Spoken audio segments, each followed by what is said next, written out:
Tonight, for television's biggest sports jackpot, $25,000.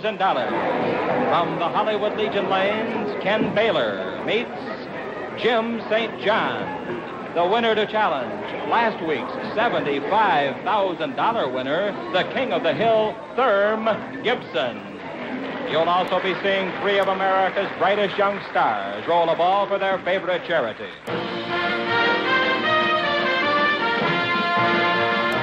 It's Jackpot Bowling, starring Milton Berle, and brought to you by Miracle Mild Phillies, the best-selling cigars in the USA, featuring Phillies Perfecto, extra size, rich taste Phillies Perfecto, and by Brunswick, the #1 name in bowling. Now, here he is, your host, Milton Berle. Thank you. Woo! Thank you. No, don't stop applauding. Come on, keep it up, keep it up, keep it up. That's it, that's it. Thank you. Thank you. All that applause, ladies and gentlemen, will be donated to any young man who could use it. Well, tell me the truth. How about what happened on this show last week? Therm Gibson winning $75,000. How about that? Isn't that wonderful? I'm telling you, believe me, you have no idea how thrilling it was. Right after he hit the jackpot, the sponsor ran over to Gibson, put out his hand, and hit him right in the mouth. Welcome to Good Seats Still Available, a curious little podcast devoted to exploring what used to be in professional sports. Here's your host, Tim Hanlon. Well, hey now there, everybody. How are you? It's Tim Hanlon, and it's Good Seats Still Available, our curious little podcast, our little exploration each and every week into what used to be in professional sports. And we strive for the enigmatic on this little show, and I think we have outdone ourselves this week. And I urge you to listen carefully and learn and enjoy with me in our little exploration this week into the world of bowling. Yes, I said the world of bowling, and our journey into the ill-fated, very short-lived, but very fascinating and intriguing story of the National Bowling League. Yes, the National Bowling League. There was such a thing in 1961 where, as you heard in that little setup there, bowling on television was all the rage. It was all over television. And frankly, if you're a historian of television and media in this country, back from the earliest days of when television was starting to truly get commercialized in the late 1940s, early 1950s, bowling, along with professional wrestling, were probably the two biggest mainstays, I guess, of early television programming on your black and white set as it got bigger and bigger over the years. Bowling was fascinatingly easy sport to televise. It was quite the sport of the everyman. It was certainly something that everybody felt that they could do and relate to. And the fledgling television networks, there were only 2 or 3 of them at the time, you young whippersnappers, again, you want to search up the Wikipedia and sort of learn what television was like before streaming and all that kind of stuff sort of came about. But bowling was very much something very central in a lot of programming on these TV networks and even local TV stations, too. That little clip that you heard at the beginning was a nice piece of evidence circa 1961, January 9th, 1961, to be exact, on the NBC television network at 10:30 Eastern Time. Yeah, that was Chick Hearn, the soon-to-be Los Angeles Lakers and other sports legend in Los Angeles with, of course, Milton Berle, whose career arguably was beginning to wane. And, this was actually a show that NBC shuttled Berle onto as they were trying to burn off, frankly, credits from their, I think it was a 30-year-long, somewhat lifetime type contract that they had with Berle. They wanted to kind of, use them up. An interesting pairing there. Milton Berle doing some shtick. Professional bowlers. These are real pros. The beginnings of what we'll talk about in our conversation this week with our guest, our very special guest, Dr. Jake Schmidt. He's the sort of dean, I think, of bowling historians out there. He's truly an historian with a PhD from the fine institution known as the University of Chicago, where yours truly got his MBA, but I digress. Milton Berle, back to our little story here, did a little shtick there and basically hosted this weekly show where the top bowlers in and around this thing called the Pro Bowlers Association kind of battled it out on live television for some gigantic purses. And there were a number of these sort of shows, prime time and on weekends as well. We'll get into sort of what transpired in 1961, because not only were shows like this on the air on national television in prime time, but you also had the beginnings of what we now know today as the Pro Bowlers Tour and the Pro Bowlers Association and its ultimate, I guess, decision by 1962 or so to kind of solidify that as the premier way to have pro bowlers featured and feted and on television. But it is against this backdrop where our little story kind of begins in 1961. And it starts a little bit earlier than that. We hint at that with Dr. Jake in a few minutes.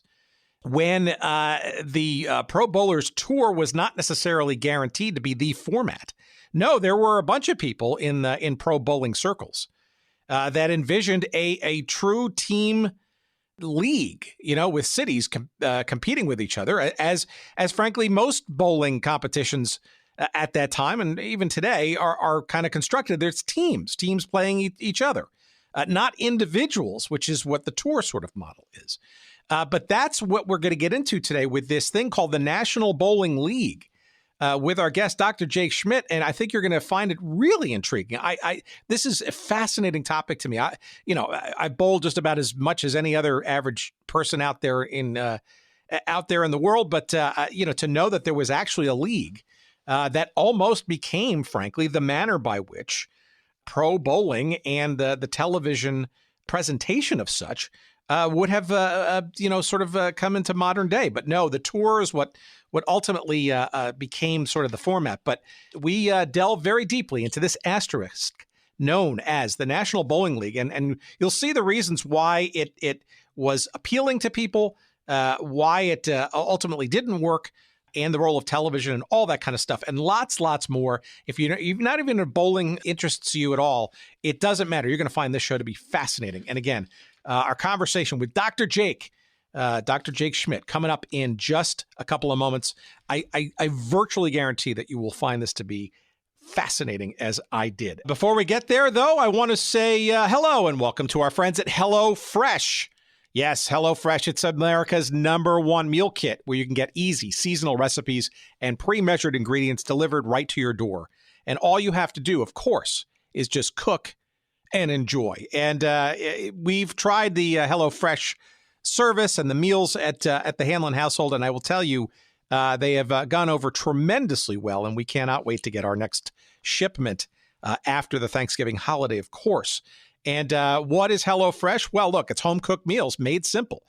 They make cooking delicious meals at home a reality, regardless of the comfort level that you have in the kitchen. From step-by-step recipes to pre-measured ingredients, you'll have everything you need to get a wow-worthy dinner on the table in just about 30 minutes or so. So you can say goodbye to endless grocery store trips and takeout food. HelloFresh has you covered. It's delicious as well. Break out of the dinner rut with HelloFresh's 20-plus seasonal chef-curated recipes each week. There's something for everyone, from family recipes to calorie smart and vegetarian and fun menu series like the Hall of Fame or their Craft Burger series. HelloFresh has more 5-star recipes than any other meal kit, so you'll know you'll always get something delicious. And of course, HelloFresh is flexible to fit your lifestyle. You can add extra meals to your weekly order or even yummy add-ons like garlic bread or cookie dough. So easily it is for you to exchange your delivery dates. You can easily change or update your food preferences. Hell, you can even skip a week or two as you might need based on your travel plans. So by all means, give it a try. It's HelloFresh, and of course, we've got you covered on the discount front. You're going to get 9 free meals. Our listeners get 9 free meals when you go to HelloFresh.com/GoodSeats9 and use the promo code GoodSeats9. You got it. It's 9 free meals. Hard to believe, but it's absolutely true, and it's absolutely delicious and well worth the try. Give it a try. Why don't you? HelloFresh.com/GoodSeats9, the number 9, and use the promo code GoodSeats9. Of course, the same number 9. And one more time, that's HelloFresh.com/GoodSeats9, and enter the promo code GoodSeats9. It's an awesome offer. Give it a try. You will love it. And we appreciate your doing so. And when you do so, yes, you give us a little love for the show too, and that keeps our lights on. And we appreciate that tremendously. So why not eat your way to supporting the show? Why don't you? And why don't you grab one of your snacks there and sit back and kick back and enjoy our fascinating discussion about the National Bowling League. Here it is. Here's our conversation with the great Dr. Jake coming up.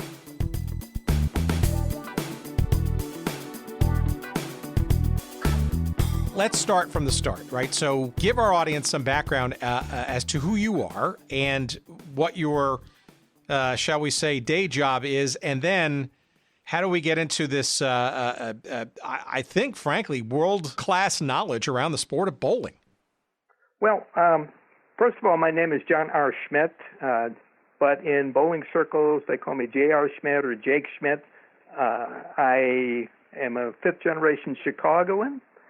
I've went to graduate school. I went to Loyola University here for my bachelor's and master's, PhD from the University of Chicago in history. I taught at various places, everything from kindergarten through college, mostly through the Chicago public school system. And I retired from that in 1987.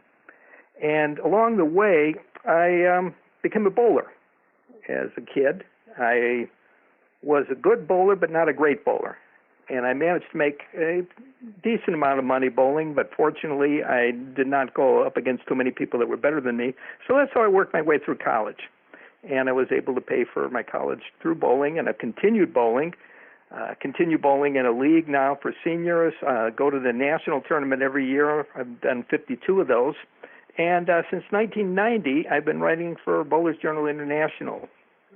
And I do the historical column for them. Besides that, I write books on Chicago history. I wrote for the Tribune for a while, for WBEZ. My latest project is I have a book out called Hidden Chicago Landmarks, and I'm on WGN Radio once a month talking about some of the hidden landmarks in Chicago.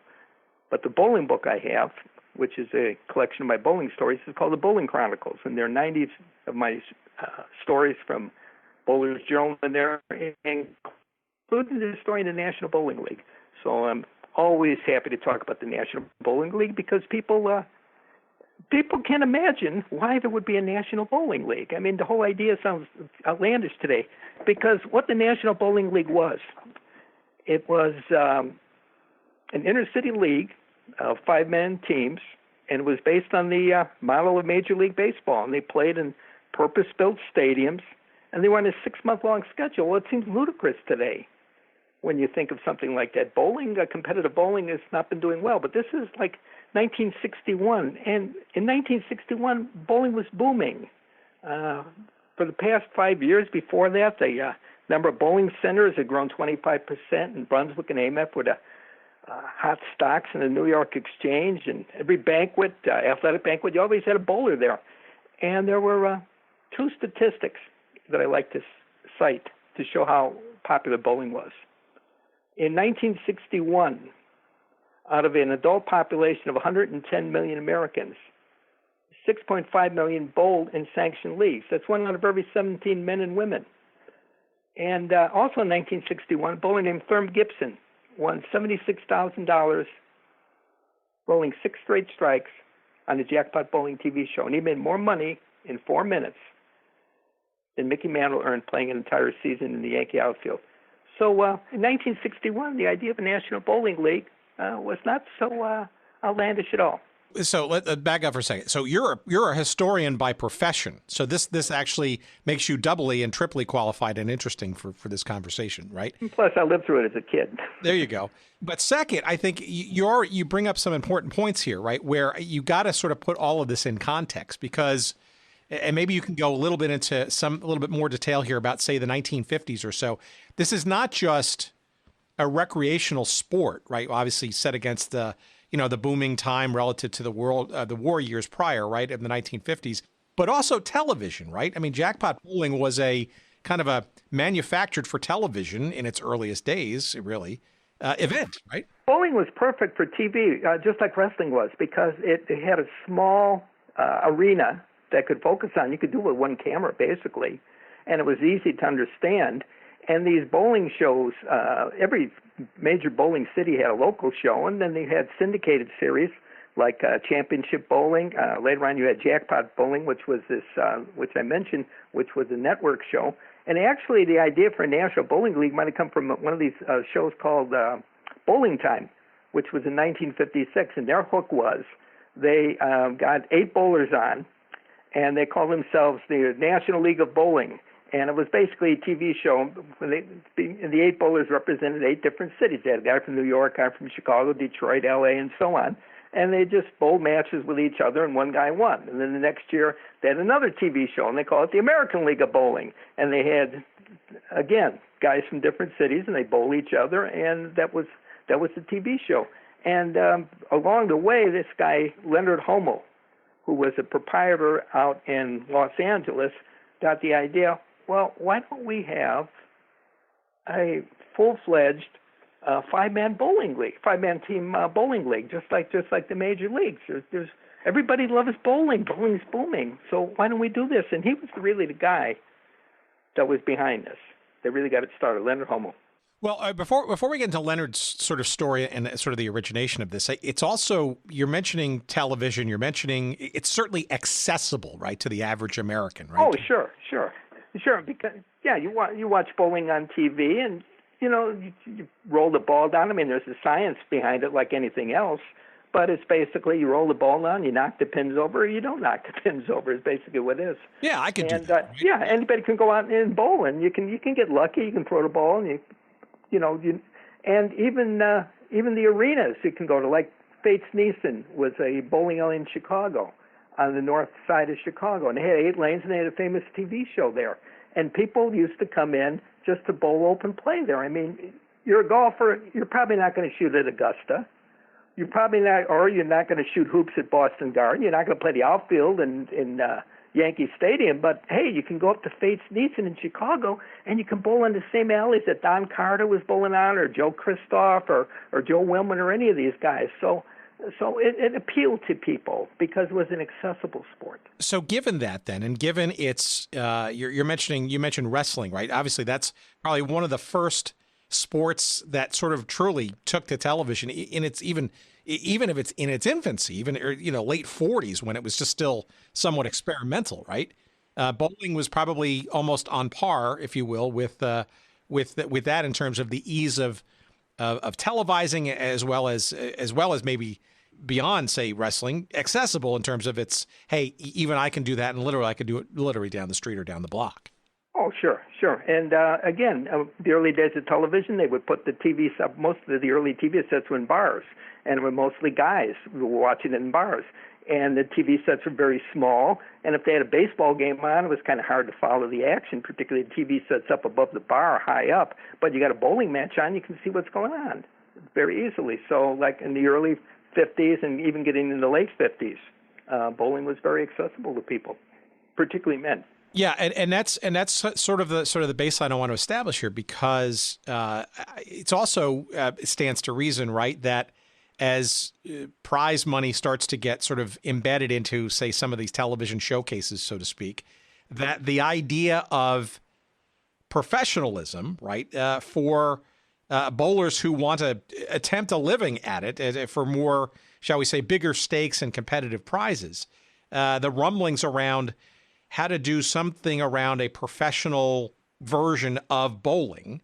And I think that's maybe sort of an interesting sort of thing to sort of put out there because this not only was this National Bowling League sort of gestating, but also this thing called the Pro Bowlers Association, which we know today. But it sounds to me like it was almost sort of a bit of a competition amongst the bowling intelligentsia. Well, because beforehand, the people that earned money as bowlers, like for instance, a beer company would sponsor a bowling team in a city, and like Budweiser sponsored a team in St. Louis, and also Falstaff, and in Chicago you had, Meister Brown, whatever, Stroh's in Detroit, and the bowlers on the team would be paid a salary, and they'd go around and they'd appear in exhibitions and they'd promote the product. Okay, so those were the first people that were really kind of professional bowlers. But then in 1958, a guy by the name of Eddie Elias, who was a promoter in Akron, got an idea. Well, bowling is booming. Why don't we start a professional bowlers tour based on individual play, just like the golfers have, okay? And he was going to follow the model of the Professional Golfers Association. He managed to sign up some of these bowlers, and in 1959 they started a tournament. And they had a few tournaments here and there. And when the National Bowling League comes along in 1961, there's competition between this. Which one of these models is going to be the future of competitive bowling? Is it going to be team play the way it's always been? Or at the elite level, is it going to be individual play? And the question was, who was going to get the TV contract? Because that's where the money was going to be coming from. So this almost seemed to be then sort of a battle for how to professionalize the sport, not if it was going to be have a pro level to it. Oh, yeah, because you see, the thing is, when the National Bowling League already was starting, they naturally wanted to get the best named bowlers, like Don Carter and the guys with the Budweisers, Dick Weber, Billy Whaley, some of these other people were the best bowlers of the day. But those guys had guaranteed contracts, like, for instance, Carter bowled with the Budweiser's team. And he had a guaranteed contract from them for going around exhibitions, plus he represented Brunswick, the equipment manufacturer. He got money from them. So even though the National Bowling League was offering him money, he was kind of wary about it, and so were a lot of the other elite bowlers. As a matter of fact, one of the teams, they offered Carter something like, I think they were going to offer him $40,000 and a cut of the gate and a goat farm. I think it was the Dallas team was going to offer him, but he decided to stay with the Budweisers. Yeah, so that's interesting. So it seems to me, and we'll get to that story in a second, because it's kind of wild and maybe almost emblematic of this ill-fated and short-lived NBL. But my sense is that I guess circa I don't know, maybe it's 1958, 59 or so is when, I think it was 1959 when the first handful of pro tours kind of went out there. And it also seems to me like it was hand in hand with television, which arguably, and then in retrospect, seems like it was a leg up, I guess, before this idea of an actual league kind of came about a couple of years later, and maybe almost kind of cemented it as doomed to failure, maybe, that maybe the tour was the way to go because TV and certainly sponsors were already, kind of circling around this is the approach, the tour approach. Yeah, and the first PBA tournament was in '59, and it did 3 that year, and the next year they did a few more. But actually, the first tournaments, they would just have a bunch of guys would bowl, and they'd bowl 40 games or whatever it would be, and the guys that had the highest pin totals at the end, well, it was points actually, but the guys who had the highest total at the end would win. Well, after a while, when they got the TV contract, they had some experience in bowling where you would get to the TV broadcast and one fellow might be way ahead and there'd be no drama in the match on TV, and people would kind of tune out. This happened in 1961, one of the 61 All-Star tournament, which when they went on TV, the guy he could have practically died on the approach. He was so far ahead he would have won the tournament. So when the Professional Bowlers Association comes along, they come up with a stepladder series on TV to make it more interesting. The night before, on Friday night, the top 5 bowlers, as it turns out, are seated in the TV show. And then the 5th place guy bowls the 4th place guy, and the winner of that bowls the 3rd place guy, and then the winner of that bowls the 2nd place guy, and then the winner of that bowls the guy who's the leader. So that way, it's in doubt until you get to the last match. and that made it much better for TV. And that was the format that's been used for pro bowling with little tweaks for over 50 years now, almost 60 years. From Northland Bowl in Jennings, Missouri, the PBA St. Louis Open.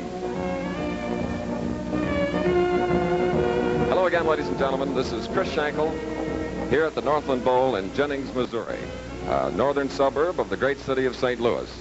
Now, this is our 14th stop on the Professional Bowlers Association's exciting national tour, which features the world's greatest bowlers competing for over $500,000 in prize money. And every Saturday afternoon throughout the end of April, ABC, the #1 network for sports, will bring you the climactic semifinal and final rounds of these great PBA tournaments. And friends, don't forget, if a perfect 300 game is bowled, the ABC television network will give an additional $10,000. We'll be back with today's exciting tournament on Professional Bowlers Tour.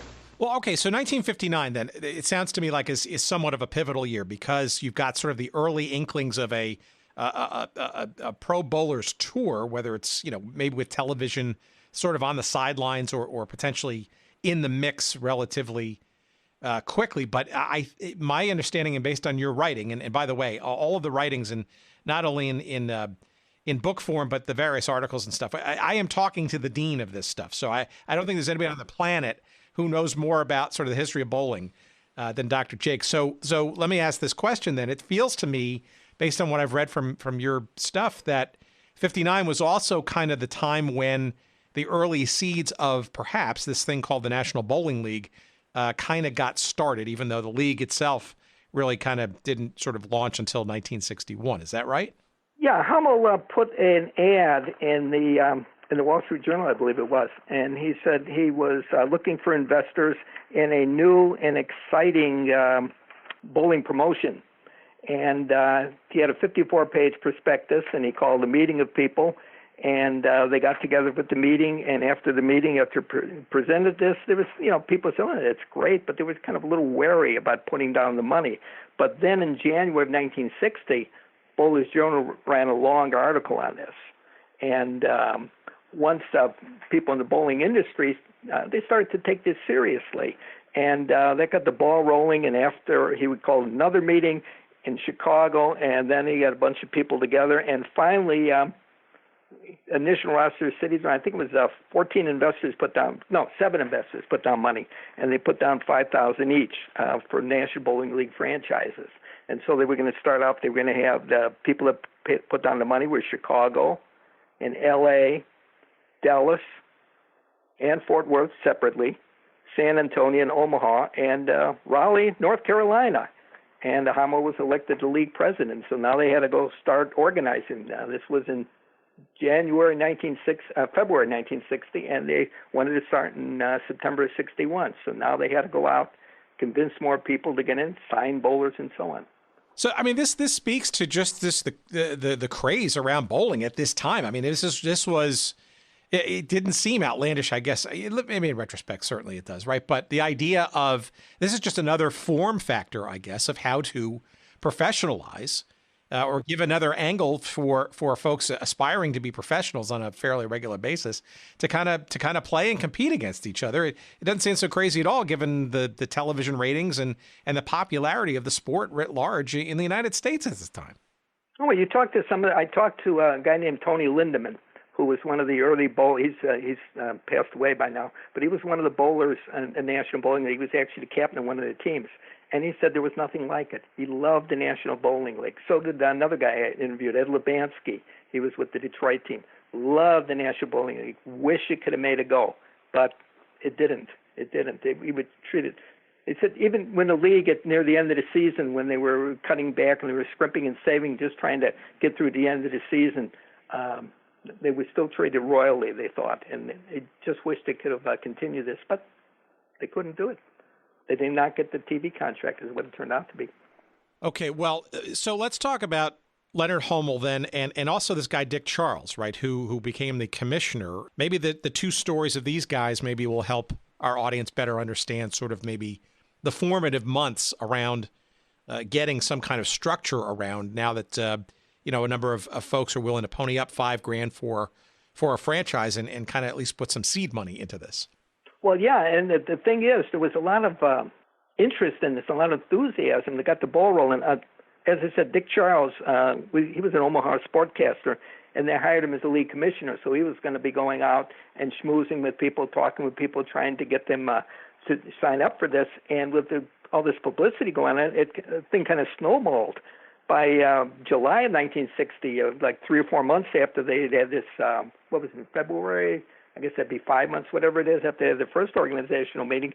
Now the price of a franchise was up to $50,000. You know, people wanted to sign up, put up $50,000. And now there were 12 franchises that had signed up. And they decided, well, now they were kind of getting publicity. They would decide to have a draft. Okay, this would be the great thing. They're going to show the public that they can attract bowlers. Okay, so the teams get together and they have a draft. Before we get to the draft, though, I just got to ask you this quick question. I mean to interrupt, but it's because I want to get to who's putting the money up for these franchises? What is the source? Like, is there a prototypical owner type or any of these beer companies who seem to be very big part of the some of these tournaments and these and the pro association and that kind of stuff? Where is the money coming from? Who's ponying up the dough to own a franchise? Well, one of the hunts was down in I believe it's Dallas. One of the Dallas Fort Worth. I can't remember, but one of the Hunt brothers put up the money for the local team over there. Lamar Hunt, Lamar Hunt, a huge figure in Challenger leagues and stuff, and we'll talk. American Football League. He was the money behind the American Football League at the time. But he was probably more of an outlier, right? I mean, he had bigger fish to fry than a National Bowling League. No. Well, his $50,000 and nothing to his pocket change. So right. I'm just curious, just like where are these other sort of aspirants coming from? Like were there any kind of, are they prototypical, or was it just like huge bowling fans, or were they, a lot of it was bowling fans and people who had some disposable income that wanted to invest in something. Like in San Antonio, they had a retired Air Force general was going to come up with the money for the franchise in San Antonio, and that they later had trouble because he didn't have the money, but. It was a lot of people that are involved in the bowling industry, either locally, either proprietors, or people who are just bowling fans that figured, hey, we'll take a gamble on this, and we'll put the money into this. So it was like in the different cities, was a lot of local proprietors. In Chicago, they had a man named Weber who was going to back the Chicago team, but he dropped out. He was the Chicago proprietor, so we wound up not having a team in Chicago. But again, a lot of the cases it was local proprietors or local people who were businessmen who liked bowling, or maybe even didn't like bowling but thought there was a way to make money. Interesting. Okay, so the seed money was there, right? And so this draft, right? So you're I didn't mean to interrupt, but this draft is kind of almost seems like it's not only a way to stock this league with quality players, but also as a PR kind of event to kind of get people interested. And the fact that they can hopefully attract some of the major bowlers of the time. Oh yeah, actually, there's a picture on this of in one of the bowling magazines of Lyndon Johnson, who was this would be 1961. He was this was still 1960. He was still a U.S. senator, and he was going to be running with Kennedy for president. I guess he was by this time. Kennedy might have been Kennedy's running mate, but anyway, he was there at the NBL draft, and he drew one of the numbers out. And you're kidding? No, really. Lyndon Johnson was at one of these meetings, and he drew one of the numbers out for something. I can't remember the details. I wish I could, but I do remember the picture of him after this meeting. What else you got to do when you're vice president, right? Or even a vice presidential candidate. But you have to check me on that one. That might be a fuzzy memory. But what I do remember, though, is that they were trying to get publicity for this draft, so they had 12 teams signed up, so they started drafting, and they took turns, and they would pick different people, and of course, then they had to sign the people, and it got to the point where anybody that was any kind of a bowler, any connected with bowler, local bowlers were being called. The 360th pick was Yogi Berra, because Yogi Berra, who was the catcher for the Yankees then, he was also a bowling proprietor. He owned a bowling alley in New Jersey with Phil Rizzuto. So they got some publicity for having Yogi Berra in the draft. Yogi, but not Phil. No. That's interesting. Phil was too little at that time. But they picked these bowlers, and then they had to sign them, and that was part of the problem because, as I said, the elite bowlers like Don Carter and Whaley and Weber and Lillard and some of these guys, most of them had contracts with locally sponsored teams and with equipment manufacturers, and so they were kind of wary to give up that stability to sign up with this National Bowling League, even though it looked good. They figured, well, we can wait it out. If it succeeds and we still got the name, we can sign up with these guys. And then, of course, the National Bowling League basically said, well, we're going to make our own names. We're going to make our own heroes. So there was never, based on your research, there was never any discussion about allowing some of these major players the opportunity to play in both of these environments and help sort of rise the tide for all boats, so to speak? Well, it was a question of scheduling. It was basically a question of scheduling because these guys had their contracts with, as I said, they were like the Budweisers were the most famous team then, sponsored out of St. Louis by Budweiser Beer.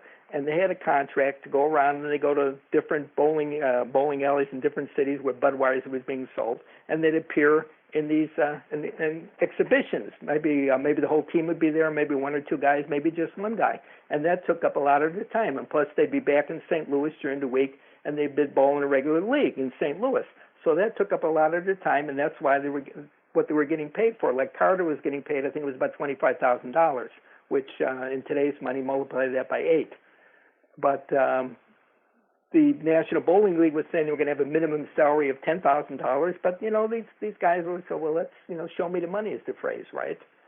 So there was really logistically not much way these guys could do it, but the National Bowling League did though sign up some named bowlers though. As after a few months, Steve Nagy was the first named bowler that they sold up. He was a 2-time bowler of the year, and he was the guy that had shot the first 300 game in a film series, and he is also the first bowler featured on the cover of Sports Illustrated, and to this day, the only bowler featured on the cover of Sports Illustrated.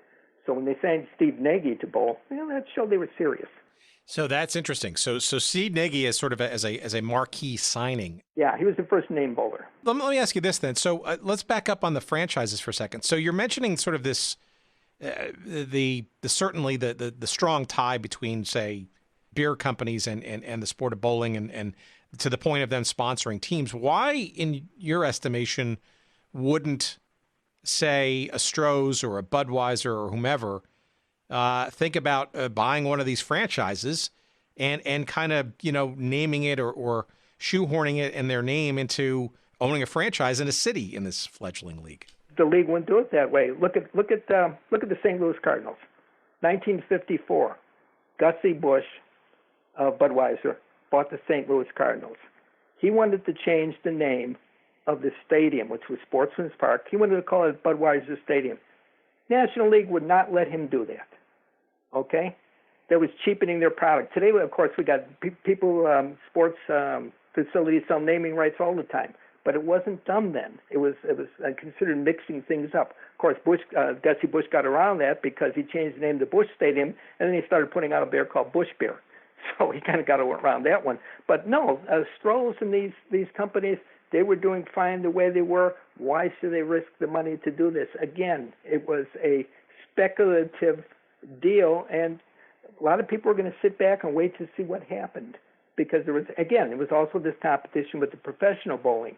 Now, the thing with the Professional Bowlers Association, first of all, they were still on a limited schedule, and they were originally was only like a few weeks out of the year, and even by 1962 it was only 13 weeks out of the year that had the big tournaments, and most of those were like later in the week. So bowlers who were signed up with one of the beer teams or somebody else, they'd still have time to bowl in their local league. They'd still have time to do their exhibitions, and they could bowl in the Professional Bowlers tournaments.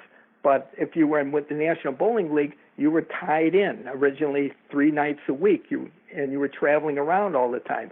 So there was no way you could fulfill your contract with a equipment manufacturer and bowl in the National Bowling League. They had probably bitten off more than they could chew. They were probably too ambitious. Maybe they should have started on a smaller scale. Okay, so now let me just bluntly ask this question then, and maybe this will be a theme as we sort of go through the rest of the not so long history of this. But explain to me, and more importantly to our audience, the relationship, if there was any, hands off, hands on, maybe underhanded, between the Pro Bowlers Association in its infancy and this National Bowling League. Because it seems in retrospect that there was sort of a bit of an antagonism, or maybe the PBA having a bit of a head start, I guess, in terms of popularity of professionalism, almost maybe not wanting this NBL to kind of happen. But from what I read from your writings, it almost seems like the PBA, at least publicly, kind of said, we don't mind it, but I don't know if that feels true or not to me. It isn't true. That's what they said in public. I mean, they're not going to go bad-mouthing another bowling promotion, but behind the scenes, Eddie Elias and the crew that ran the Professional Bowlers Association was cautioning their bowlers, you don't want to get started in this venture over here. You're going to waste a lot of time. It's not going to make any money. The way to go is here with the Professional Bowlers Association. We have a model that we're using that's based on golf, and bowling was, in those days, was not quite as popular as golf, but it was moving up, starting to rival it. Whereas, let's face it, bowling was never going to rival the Major League Baseball or the football teams or basketball or hockey. Probably wouldn't rival them either. So a lot of bowlers thought the way to go was the PBA model, the individual model, okay? Even though bowling had been traditionally a team sport, okay, 5-man team usually, they've got the idea that if you were going to be a professional, if you're going to make money, the way to do it was the PBA model. And so when the bowlers were kind of warned off with joining the National Bowling League, a lot of them did not take the plunge. That's very interesting. And look, we do a lot of investigation of things all the way back to the earliest days of baseball even. And certain themes evolve and keep sort of repeating themselves. And it almost reminds me now of what's going on with, obviously in a different realm, lacrosse here in the United States, right? So there's an outdoor lacrosse league called Major League Lacrosse, and don't get me started on the indoor league, but it's a whole different thing. But last year, or this last summer, we saw the introduction of a competitive league that's more of a tour kind of thing called Premier League Lacrosse. So it's very interesting, and we get into things like central control versus franchises and those economic models and stuff. But this feels to me like the very root of the birth of professionalism in bowling in this country, where it's almost sort of the battle of the models, right? Sort of the individual model and the tour kind of model, going city to city with some of the game's best stars, and having it being somewhat easily televisable, versus almost an emulation of, say, Major League Baseball, like you mentioned, or maybe even National Football League, where it's civic, teams battling it out sort of in a prideful kind of manner, city versus city, kind of for the pride, if you will, of each metropolitan area. And, I guess at the time it seems like, why not give both a shot? But it just seems that the NBL kind of had so many strikes, no pun, I guess, against it in the beginning, given the PBA's, influence or undue influence in the sport thus far. Well, one of the things you should think about, and this is something that's in retrospect you can see this with bowling. Bowling is, as I said, it's always been a team sport, usually a 5-man team. But basically, you have 5 individuals shooting and adding their scores up, right? Okay, and it's an individual game, which in team play is gathered 5 men together. The other major sports like football or baseball or hockey or basketball are really not individual sports. You don't have a baseball game where one guy gets up and hits and then another guy gets up and then another guy gets up separately or so on. They work together as a unit. Those major team sports work together as a unit. Bowling was basically, when you look at it in its details, is an individual sport where you just add the scores of 5 bowlers together, or 3 or 6, or however many you'd have on a team. 5 was the usual number they came up with. So in that sense, the individual model of the Professional Bowlers Association was bound to succeed, because that's basically what bowling is, an individual sport which had been grafted on, which had been played as a team sport. Well, so that's interesting. So, all right, so the draft is done. You've got players stocked. You've got some teams kind of announced. Maybe you could give our audience a sense of sort of how these franchises were going to, if you will, go to market in terms of the places that these matches would be held. It seems like these cities all had sort of different approaches to that. Yeah, in Kansas City, they had an old theater downtown that they converted into bowling alley. And in some of the other places, they had like an existing bowling alley that they tacked an arena on for the matches, where they had like 4 lanes there with seating. The most ambitious idea was in New York City, where they took Grand Central Station, which is right in the heart of Manhattan, 42nd Street. There was a proposal that was actually given serious consideration of putting bowling lanes, dropping it down in the grand waiting room, and roofing that over and having bowling lanes, and in fact on a mezzanine over there, and putting the arena in there. And there was actually serious discussion about that, but then the preservationists said, this is ridiculous. So that never went very far, and they wound up shooting in New Jersey instead. But in all these cities, they did have purpose-built arenas. Either it was an arena by itself, or as I said, it was something that was converted like a movie theater, or it was tacked on to an existing bowling center. As a matter of fact, that's how they wound up with 8 teams instead of 12, because they had signed up 12 teams, and 4 of them could not meet their deadlines for providing an arena, so they were just axed. And when the league finally got ready to get going, they only had 8 teams.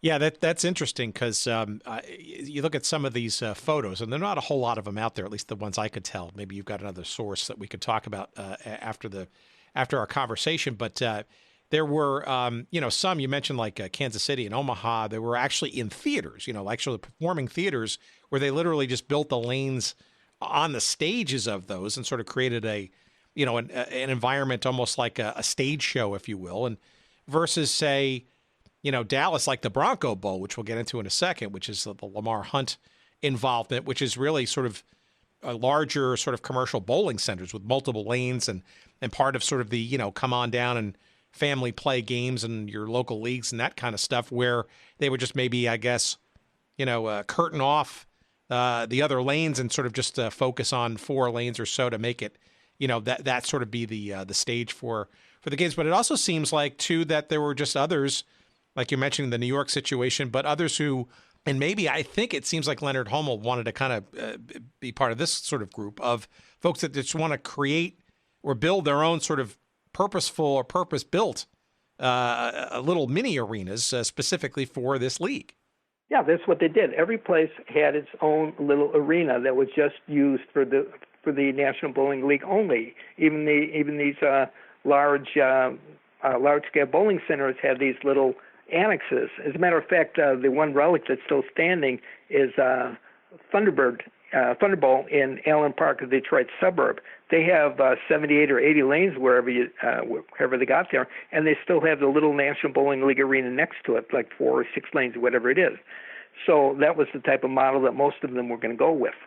Okay, a regular existing bowling center, and you would have this purpose-built arena next to it, and the bowling from the open play and the leagues from the regular bowling center were going to help finance the construction cost. Very interesting. And for you New York, New Jersey metropolitan area folks like myself, having grown up there's the trivia question, is where in the fact that the Grand Central bowling idea fell through, do we know where in New Jersey the New York franchise was actually located? Do you know that off the top of your head, Doc? Matawan, New Jersey. There was a picture in the book, in my book, The Bowling Chronicles, of a match at the, I think they call it Gladiator Arena, which was the name of the team, New York Gladiators. It was in Matawan, New Jersey, and you can see it's late in the season, and you look in the stands, and there's, 10 people sitting around watching the match. I mean, there's probably more guys down on the lanes bowling.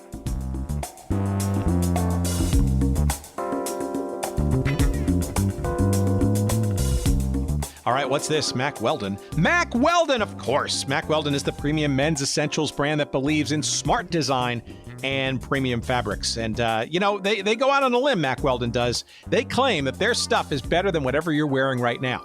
That's pretty bold, and them's fighting words for sure. But you know what? In the case of Mack Weldon, it's absolutely true. Trust me, because I've been wearing a whole bunch of Mack Weldon stuff over the last number of months, and I can vouch for just about all of it, frankly.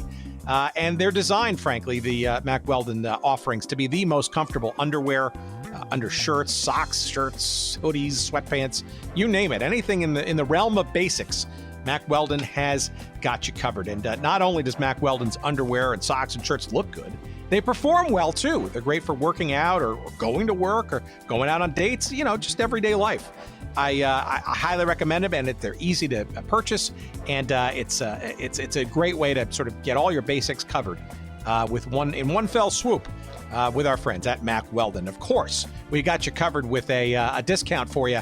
Make sure you use the promo code GOODSEATS when you go to MackWeldon.com, and you're going to get 20% off your first order. You bet, 20% off your first order just visiting MackWeldon.com and entering the promo code Good Seats. Now, I've, beyond a couple of the shirts, and they've got a couple of great thermal long sleeve shirts. I love those, especially as the months are getting colder now. But I will tell you, probably the most underrated offerings in their collection of fine garb are socks. They've got a tremendous selection and array of different forms of socks. There some really great dress and casual looking socks. They're high quality too. I've been wearing them, like I said, for a couple of months now. They stay high in your calf. They don't lose their shape. And of course, they're made with, along with a lot of their clothing that they've got at Mack Weldon, from their proprietary antimicrobial technology, which basically means they help eliminate odor. Doesn't mean you can't wash them. You got to wash them, of course, guys. But in terms of their staying power, shall we say, it's amazing technology that keeps your clothes as fresh and clean as they can be as they go on in their lifetimes. And again, we've got 20% off all of your purchases from your first order at MackWeldon.com when you enter the promo code GOODSEATS. So check it out. Again, MackWeldon.com, promo code GOODSEATS. And now, back to our conversation.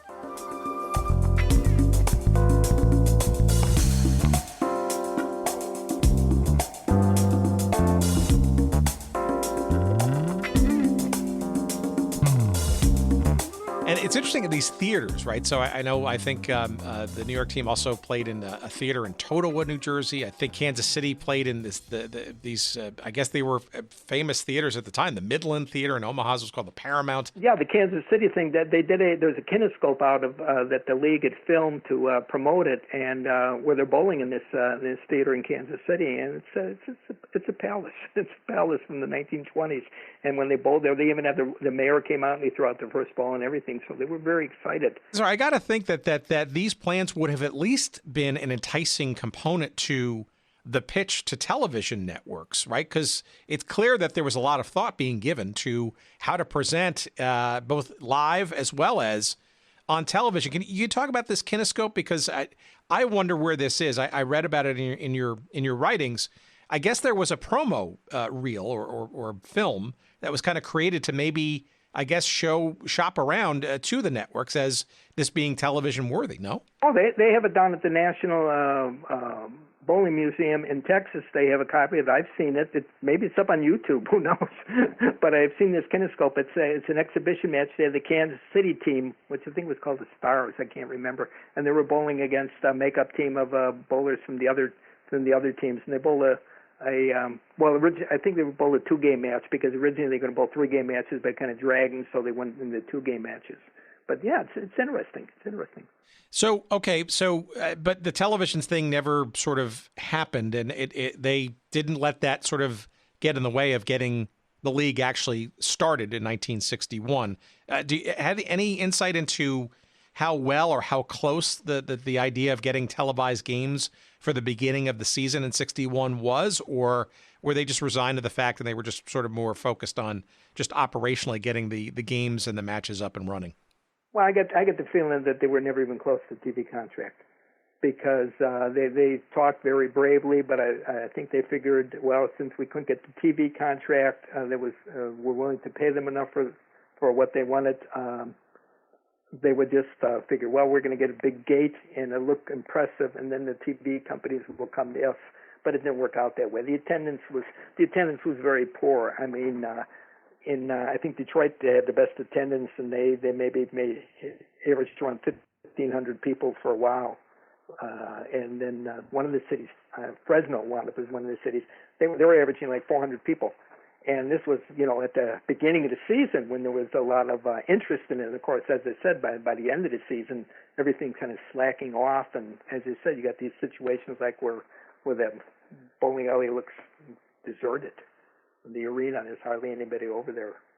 So let's talk about the teams then. So you mentioned some of the cities, but give me it doesn't seem like, again, in retrospect, and I don't know, and I haven't, dug through all the newspapers at the time and stuff, but, it's my understanding that, bowling was a fairly well covered sport in sports sections of newspapers. I got to think that there would have been some promotion there. And what about marketing and advertising of these teams, right? Was there any money kind of out there to kind of promote the fact that, frankly, you got to come see this because it's not going to be on television, or I find it hard to believe that there wasn't any sort of marketing kind of stuff aside from the occasional Sports Illustrated article or column in a newspaper, right? That, to attract or to entice people to come. Well, I don't know if it was a question of they hired the wrong people to promote it or what, but they didn't get the word out. I mean, okay, you had 8 teams. They finally started Dallas and Detroit and Fort Worth and Fresno, Kansas City and L.A. and New York, Omaha and San Antonio and the Twin City Skippers. That's not 8, it's 10 rather. They had 10 teams they start with. But they tried to promote it, but it didn't pick up. They didn't pick up. The newspapers would send somebody to it, and the news reporters would go there, and they get bored most of the time. Give you an example of this. Dick Charles, the commissioner, when he'd go into the city, okay, he'd land at the airport, he'd get in the cab, and right away he'd ask the cab driver, hey, how's the San Antonio Cavaliers doing, the local bowling team, or how the Los Angeles Toros doing? And he'd get in the cab, and the cabbie wouldn't know what he was talking about.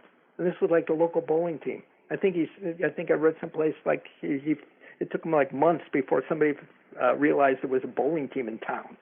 So the local newspapers, did not promote it as well too, because after a while, you go to a match and you see there are only a handful of people over there, and you think, well, why should we promote this? There's not public interest in it.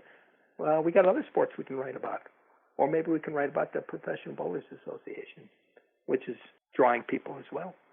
Well, it seems to me that the Pro Bowlers Association, though, kind of also maybe kind of crossed them off at the pass, right, in terms of getting a television contract, right? I know the Pro Bowlers Tour at ABC, that was sort of, I don't know if it was around at that time. I don't know when that actually got launched, but it almost feels to me like whether through luck or by cunning, the PBA kind of got the TV sort of situation before or instead of the NBL.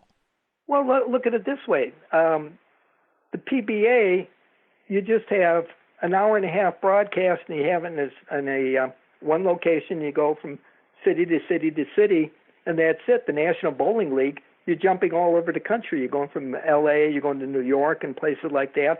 And these matches, who knows how long the match is going to be.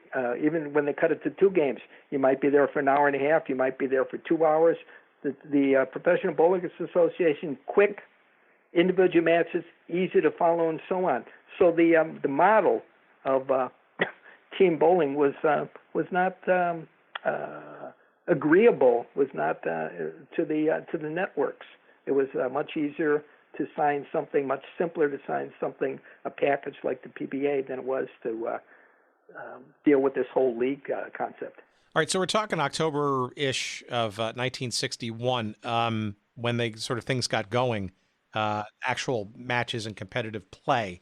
What were the organizers, what did they have in mind in terms of how the format for this would work, because I do understand that there were some points uniqueness to it, as well as even this a couple of extra wrinkles in terms of how to sort of add some drama to these competitive matches. Yeah, well, as I said, originally they started with they're going to have 5-man teams and 3-game matches, which has been the tradition. Well, that dragged, so they cut it to 2 men. And one of the things they had was they had a point system, where besides adding up the bowler scores at the end of the night, you'd have the first bowler while he was bowling in a team play would be matched against the first bowler and the other team, and the second bowler against the second team.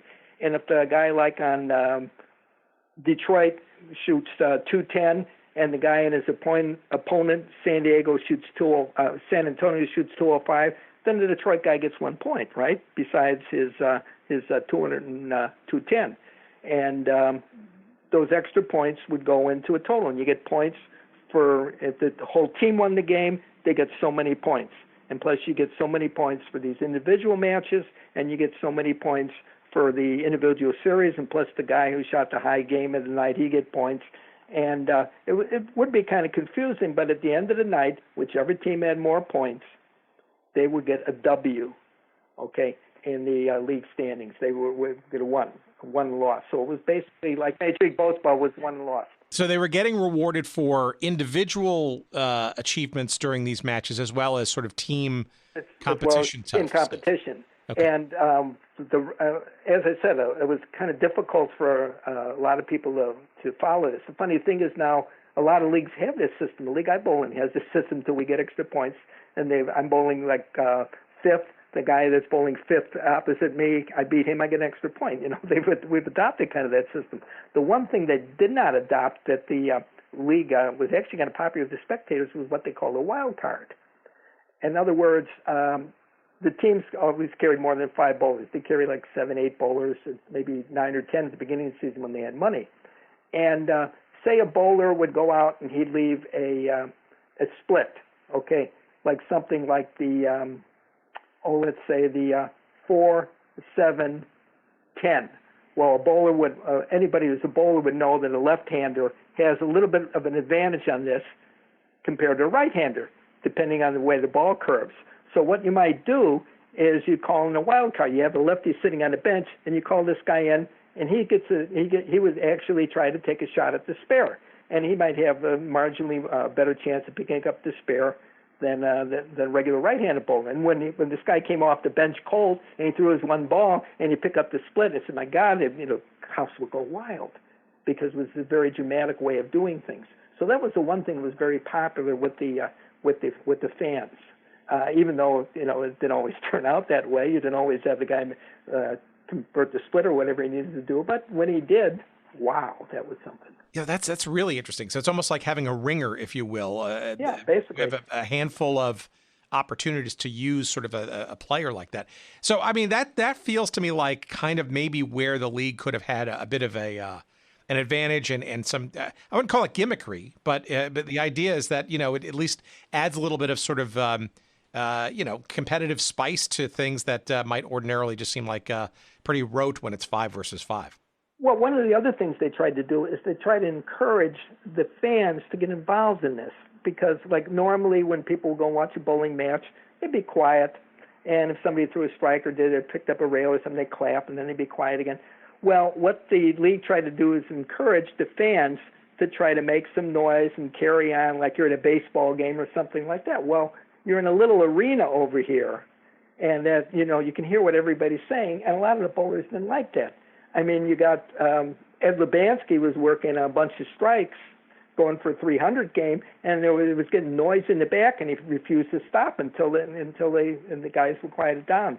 And there was another case, Carmen Salvino, who's still alive now. He's still around. He's about 85 years old. He's very, very exuberant bowler, very demonstrative bowler. Guy in the stands started getting on him, and Mrs. Salvino was over there, and he was calling Salvino nasty names, and he happened to be sitting next to Mrs. Salvino. So Carmen finally had enough, and Carmen climbed into the stands to confront this guy. okay, and they kind of had to pull them away and so on. So that was in some sense that would backfire, this idea of trying to get people involved in things. But that was they had to do something because they were losing fans, so they tried that. Then they try other things like that. They had like halftime shows. I think in Dallas they had a bowling chimp that came on, but they would try anything to try and get fans. They cut ticket prices. Nothing seemed to work after a while. Yeah, all these things sound like they'd be perfect for television, ironically. Yeah, but again, TV was kind of wary about this model because when the league started, they were going to bowl 5 nights a week, okay, because they're going to be moving all over the place to do this. Well, after a while, they saw this wasn't working, so at the half season, teams were dropping out. They got down to only 6 teams. Even Leonard Hammel's team had a fold. So they were by mid-season, by January, they're down to 6 teams, and they had to cut back. They finally cut back to 2 days they were going to bowl. They were going to bowl like a doubleheader, I think it was on Sunday, and then they were going to bowl Monday just to save money. So things weren't working out. All right, so of all those 10 or 8 or whatever the number of teams were, because this clearly was a moving target as the season kind of sort of rolled on, again, so to speak. Understand where this question is coming from. Were there any teams that were, shall we say, more successful than others, despite the truncated nature of this league and this season? Did some kind of do it right or were onto something and if things had gone on, maybe could have like made a go out of it versus others which were maybe just complete farces from the beginning? Yeah, probably Detroit. I don't know if they made money, but they probably lost less money than the rest of the league because Detroit, again, was a bowling hotbed. As a matter of fact, was probably with Chicago and St. Louis not being in the league, it was probably the bowling city that was in the National Bowling League. And as a matter of fact, they wound up winning the championship. When they got halfway through the season and teams were dropping out, the league had a meeting and they decided, okay, Detroit's got the best record. They won the first half. And now we'll have a second half, and whoever wins the second half, then they'll bowl Detroit for the World Series title. So, yeah, Detroit probably had the best shot, either made the most money or lost the least. So this is the Detroit Thunderbirds, named after, I guess, right, this complex that they were part of that you say is still standing. And is there any reference to it? Is there a plaque or anything that NBL bowling was played here, or is it completely forgotten? Well, I don't think it's forgotten. I don't think it's totally forgotten. I've been in the place. I've bowled in the place. Every once in a while, they hold something in the arena, which is like this little annex next to it. They should have it really on a plaque there, but I really don't know if they do. I have to look next time I get to Detroit. All right, so you are Detroit listeners, if you're not already shouting at your devices, correcting me on this piece of ignorance that I've thrown out there. It'd be very interesting to know. But so let's talk through sort of the season now. So you hinted at it, but just to clarify for the audience, right? So there were 4 of these original 10 teams that folded kind of in the mid-season, right? So the Packers of Omaha, the Los Angeles Toros, which you alluded to was actually owned by, the guy behind this whole league in the first place, which is sad and sadly ironic, right? The Stars of Kansas City and the San Antonio Cavaliers, who I think never even had a home match, right? Because they couldn't find an arena to play. No, they had this retired Air Force general, Tony Lindemann, who I mentioned before, was the captain of the team. He told me about this. This guy was supposed to build the arena, and he didn't have the money for it. And by this time, they were getting close to the start of the season, so they couldn't kick this team out. So they made him a road team, and they would travel around to different other cities. Lindemann himself, he moved to Dallas, and he lived in Dallas, and they would go and they'd be like a swing team. They would bowl in all these other cities, and that didn't last very long. And they eventually had to drop out of the league too. So that second half though then was of the remaining teams, and then the winner of that second half, which was Twin Cities. Right, the Twin Cities Skippers. Who the Clippers would then play. Skippers. I'm sorry, the Skippers. I apologize. Hey, look, it was only out there for a couple of months. You got to give me a break here. So, all right. So what was the method or the mechanism that the champion was to be determined as they stumbled through the rest of this league? So, Twin Cities versus Detroit in what was it, a 1-game thing, or was it a series, or what? No, it was just like a original. It was just going to be a match. against the teams over here. And first of all, they weren't even going to make it home and home because of the belt tightening had gone down. By this time, Dick Charles, the commissioner, he'd been fired because they couldn't afford to pay his salary. And they did have a lawyer, the league's lawyer. He had to double up on the jobs to save money. And they finally were faced off against the Twin Cities Skippers and the Thunderbirds May 5th and 6th. And they were going to bowl the best of, it was going to be a best of 5-game series. But Detroit swept it, in 3 games. They won the first 3 2-game matches, and that was it. They became the 61-62 NBL champions. And local TV station filmed it, the championship match. And nothing seemed to go right because they didn't even get much newspaper publicity because the Detroit newspapers were on strike that week. But the bowlers split their purse. I think the winners got $2,500 to split. The losers got $1,500. And then the league said, well, we're going to be back for a second season. Don't worry about it. But by July, they just announced that it was over. All right, a couple of things to unpack there. So it speaks to some of the bad luck, I guess, in terms of promotion and stuff. So you're hinting that in Detroit, but I guess in a couple of other cities too, right? There was a newspaper writers' strike. Yeah, in Detroit there was. And as I said, normally even when there wasn't a strike, the local papers after a while weren't even that interested in it.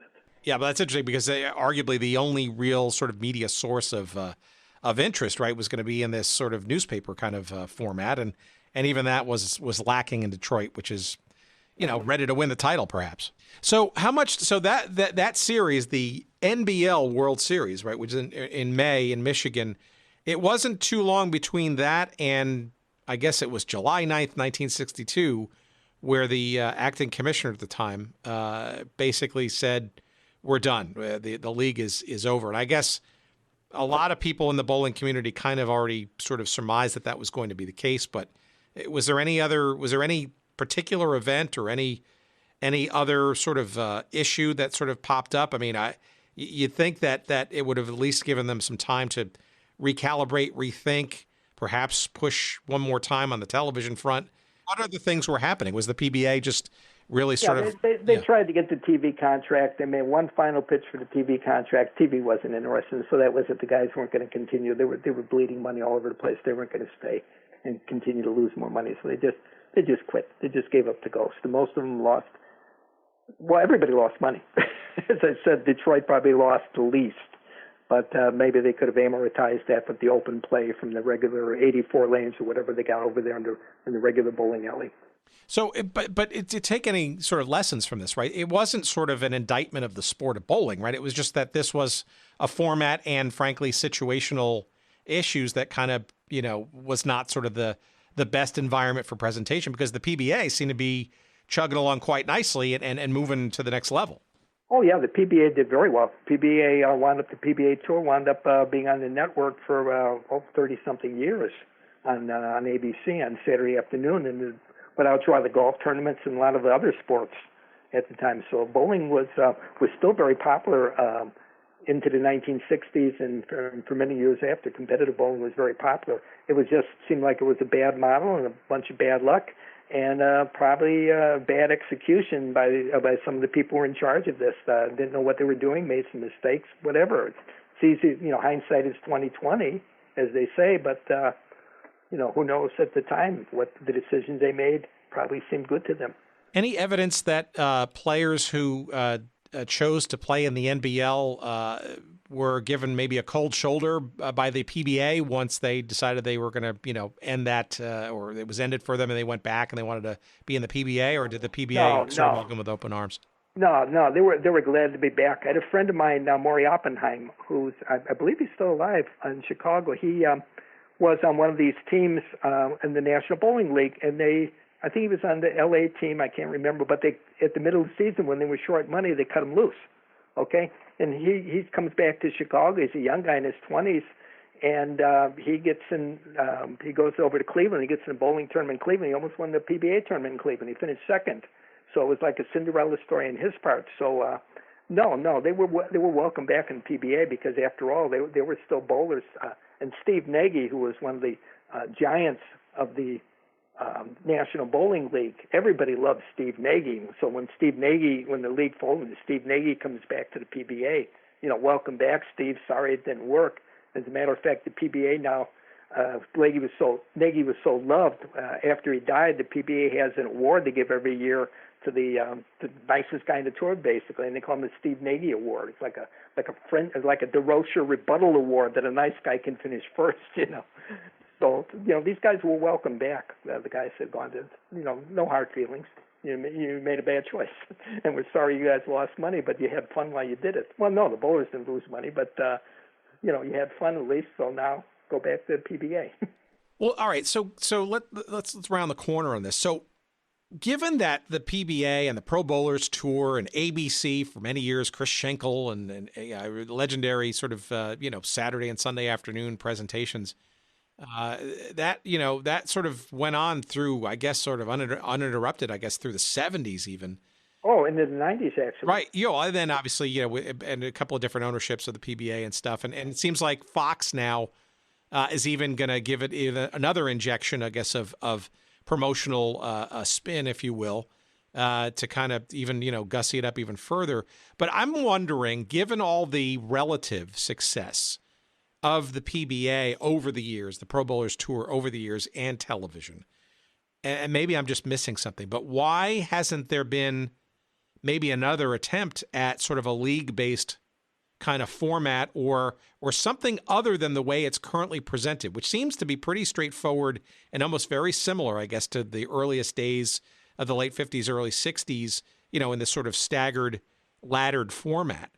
From a team perspective or some other way to present, I guess, a competitive, maybe team-based, maybe city-based kind of way to do competitive bowling, or were people just so burnt by this experience that nobody wants to even give it a try again, especially given, by the way, a gigantic television environment with lots of niche channels and cable networks and, that could probably support this on a profitable basis.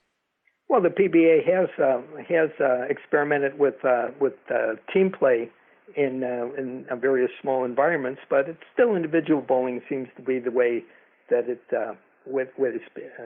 sport seems to be going the last several years, and that's what people are identifying with. And even in recreational bowling is now more overtaken league bowling. League bowling has been dying out gradually over the years. So, who knows what the future of the sport will be? I mean, if we had a crystal ball that worked, we could figure it out, I suppose. But I don't know.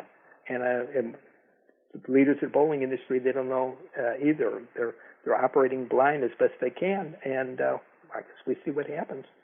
Yeah, that's interesting because if you look for a sort of an analogy, I guess, or a similarity, I look at, say, World Team Tennis in 1974, 1975, right? There's another sport that, frankly, around the same time, and interestingly, a guy named Lamar Hunt in that story, because the World Tennis Association, which he was behind, was almost battling, again, very similar, I guess, sort of from an individual player perspective versus this sort of team concept where Billie Jean King and her husband at the time, Larry King, not that Larry King, and some others were sort of trying to create a team concept, right down to what you just described, fans getting involved and hooting and hollering and making it fun versus sort of the quiet kind of thing. And obviously it exists today in a much sort of more diluted form, World Team Tennis does. But for a couple of years in the 70s, that was almost a carbon copy, albeit in a different sport, of this concept that the NBL was kind of trying to get off the ground. Well, you do have people tell you, like, golf, for instance, you do have the pro golfers, which is basically an individual sport. But the golfers, when they're on the Ryder Cup team and they're representing the United States or they're representing Europe, they will tell you, most of the golfers, that it's a completely different game. The idea of you working as a team, okay? So team play, that camaraderie is very powerful in sports if you can get things together in a team. And the bowlers that bowled in team events, that bowl as a team and also bowl in the National Bowling League, almost all of them will tell you that they preferred bowling in the team format as opposed to the PBA singles format. Not everyone. Now, there are a few bowlers I can think of who I won't mention that I talked to, and they said, no, the PBA is much better. The National Bowling League was, was a pipe dream. But most bowlers who participated in the team event and the National Bowling League as a team, they like that type of play better because, as I said, there was the camaraderie of it, the social interaction with the other guys. Yeah, and I guess, and I alluded to it earlier. So I just, I wonder. I will see what Fox has up its sleeve in terms of its presentation. I mean, I know Rob Stone, for example, who covered a lot of the matches during his ESPN days, is sort of he calls himself a ham bone purist, but he's sort of a younger generation of folks trying to sort of inject more excitement and energy, and certainly the personalities are certainly part of it, right? You want to have it stop short, I guess, of pro wrestling, I guess, in terms of, the integrity, I guess, of the play and the sport. But I do see, there is sort of a renaissance, I guess, of some of these pro sports that is sort of I guess you could call it a hybrid between, that of the individual sort of approach and competition and that of teams. This sort of like touring teams thing, right? Like the Big Three in basketball or the Premier League lacrosse experiment, which will be going into its second season next year, right? Where these teams they're kind of manufactured. They're not domiciled around geographies, but they are sort of teams that literally go city to city week after week and compete against each other in a more team-based competitive format versus straight individuals. I wonder if that might be a mechanism of interest for the PBA to, I don't know, evolve from just the pure head-to-head individuals, or maybe I'm just sort of, pipe dreaming here. No, that's what they're thinking about doing. I don't know what's going to be the final form about that. You'd be better off talking to somebody in the PBA about that. But the idea of, as you said, of a hybrid of taking individual sports, which is basically what team bowling is. It's a hybrid of an individual sport, putting on a team model. Yeah, that would seem to be the way to go because the idea would be it would appeal to promoting team bowling by the regular everyday bowlers like you have. Like I cited the statistic in 1960, you had 1 out of every 17 adults in the country were in some kind of a league. Okay, and of course we've lost that. And if they could get back to that idea of team bowling, that would be good. I mean, what was the basic book that was written 20 years ago called Bowling Alone, about how America's social capital is kind of dissipated through that. People aren't connecting in society the way they used to.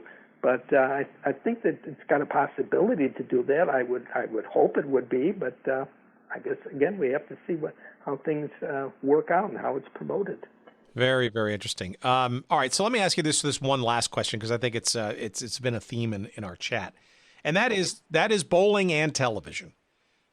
They seem to have gone hand in hand since the earliest days of professionalism, and we've kind of walked through sort of how one sort of format made sense and how one maybe was not attractive.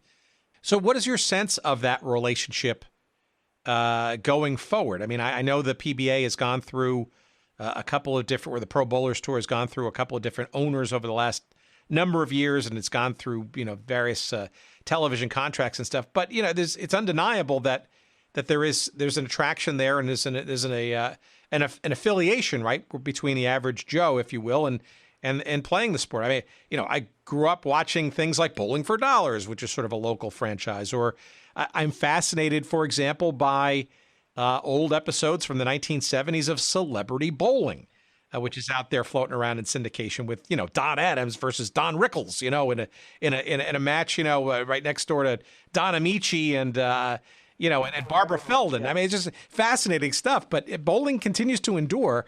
What are your thoughts about the current state of bowling as it is played professionally and specifically television, given your knowledge of the sport? Well, I think bowling will always endure, and unfortunately, I think they have to continue to come up with more and better ideas of promoting it. If they come in with, as you said, a limited team concept for bowling for a few weeks of that, or if they can come up with like a best well, the equivalent of a golf format where you have one guy throw the first ball and the other guy picks up the spare. I think you call it Scotch doubles, I believe. So if they can come up with any kind of more interesting formats to just get people watching it, I think that will help very much, because you're always going to have a core of dedicated bowlers who will watch it and will watch how the bowlers are playing the lanes, what kind of ball they're using, and so on like that. But you have to get the general public involved in this, and you have to get the kids involved in this. And they've been trying for years to get the kids involved in this, and sometimes it works, sometimes it doesn't. But there's so much out competition for people's attention now. It is difficult, but there will always be a niche for it, and it's a question of maybe you need to do baby steps instead of shooting too big, shooting too high, instead of taking giant leaps. That was probably one of the reasons the National Bowling League failed, because they tried to do it all at once. If bowling is going to succeed, they have to do it with baby steps. You're not going to get back to where you were in the 1960s and 1970s overnight. You're going to have to do it slowly and build on it and get that interest back in the sport. And I really hope it happens, because I've been bowling for 60-something years. I've been writing about it for 30-something years. I love the sport. I love the people in it, because they're the most wonderful people in the world. And this sport will not die. We're not going to let it die, and it's going to triumph. Yeah, and I guess it's personalities too, right? It seems to sort of wax and wane, and obviously, there are certainly legendary names that I even remember from watching some of the old pro bowlers tours and stuff. But I guess the Don Carters of the world, right? I mean, these are names that people actually do remember, because they were stars in their own right and making some big bucks. Yeah, when Light Beer was being promoted, Light Beer used to have all these guys on retired sports stars doing commercials, like Mark Throneberry and other people like that, Bubba Smith, who was the one bowler they had. They have Don Carter. He would do the commercials. Okay, the Bud Light commercial, they had Rodney Dangerfield out there throwing a ball, for this thing. So people knew bowlers. People knew, you say Don Carter, everybody knew who Don Carter was in the 1960s. Even in the 1980s, when he hadn't bowled professionally in 10, 20, 30 years. He'd been past his peak. You knew who Don Carter was, because they got that publicity back in his heydays in the 50s. So Dick Weber, his teammate. But, yeah. Okay. Well, Dr. Jake, here's your chance to promote. What's the book that you have out there that people can kind of get a good taste of the rich and deep history of bowling in this country? Okay, it's called The Bowling Chronicles. It's by me, J.R. Schmidt, and it's a collection of 90 of the stories I've done for Bowler's Journal over the last 30-something years, and including is a very long story on the National Bowling League, including that picture of the Gladiator Arena in Tonawanda, New Jersey, with a dozen people in the stands watching the bowlers, and many other great pictures as well. That's fantastic. Well, this has been a treat for me, because I love all, like I said, pro sports teams and leagues and all that kind of stuff, and this silly little show over the last couple of years has started to really resonate, and it does wax and wane. I think, some people are football fans or baseball fans or a particular team from their childhood and stuff. But we love to go deep into some of the, dare I say, obscure, but similarly fascinating stories of other sports that, sort of defy maybe modern logic, but when looked upon in context, make a ton of sense. And you just, you wonder about sort of the stories and the situations and the and all of that sort of behind it. And this is absolutely one of them. And God, it's been tough to find a lot of information about this thing called the National Bowling League. And I'm honored to have been able to talk to who I think, frankly, is probably the national, if not the world's, deepest expert in the sport of bowling. And that's Dr. Jake. I appreciate your time very much. It's been awesome. Well, thank you for the kind words, and thank you for helping to promote bowling, because it is a great sport, competitively and also recreationally, and we are not going to lose this sport. We're going to go out and bowl some games today after listening to me. Go ahead.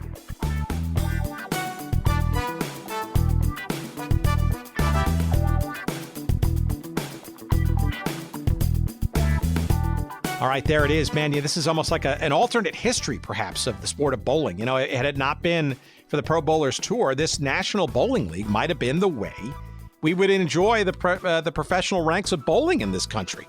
But alas, for all the reasons we talked about with Dr. Jake, it was not to be. But boy, that was pretty interesting stuff. And, you know, next time you're up in Allen Park, Michigan, in the suburbs of Detroit, check out the Thunder Bowl. It's still there. And I wonder if there's a plaque or any other kind of commemorative item there that reminisces or remembers the old Detroit Thunderbirds of the National Bowling League.